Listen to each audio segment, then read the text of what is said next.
টালা পার্কের পর এবার জল সরবরাহ বন্ধ। গার্ডেন রয়েছে দক্ষিণ কলকাতার বিস্তীর্ণ এলাকায় বন্ধ থাকবে জল। আগামীকাল সকাল 9টা থেকে জল সরবরাহ বন্ধ থাকবে বলেই জানা যাচ্ছে। কি জানিয়েছেন মেয়র ফিরহাদ হাকিম, শুনব।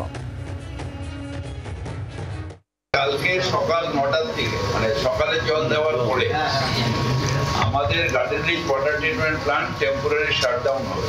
কাল সন্ধ্যাবেলা জল দেওয়া হবে না। পরশু দিন অর্থাৎ রোববার দিন সকাল থেকে আবার যেরকম জল যায় সেরকম ভাবে জল যাবে। শনিবার সন্ধ্যাবেলা সাউথ ক্যালকাটা যে অঞ্চলগুলো আগের দিনও বলেছিলাম সেটা হচ্ছে south Calcutta, Garden Reach, Jadavpur, Tollygunge, Behala, Joka, Kasba, Maheshtala, মজবজ, বড় 8 এলাকা, বড় 9 এলাকা, বড় 10 এলাকা, 11 এলাকা, 12 এলাকার পাট, 13 এলাকা, 14 এলাকা, আর 15 এলাকা, 16 এলাকা। তার মধ্যে 9-এর কিছুটা যাবে কারণ ওয়ার্ডগান্স থেকে যেটা সার্ভিস সেটা পাবে। খিদিরপুর অঞ্চলটা বাদবাকি এদিকটা বন্ধ থাকবে। বাংলার আওয়াজ, বাঙালির আবেগ, জি 24 ঘন্টা।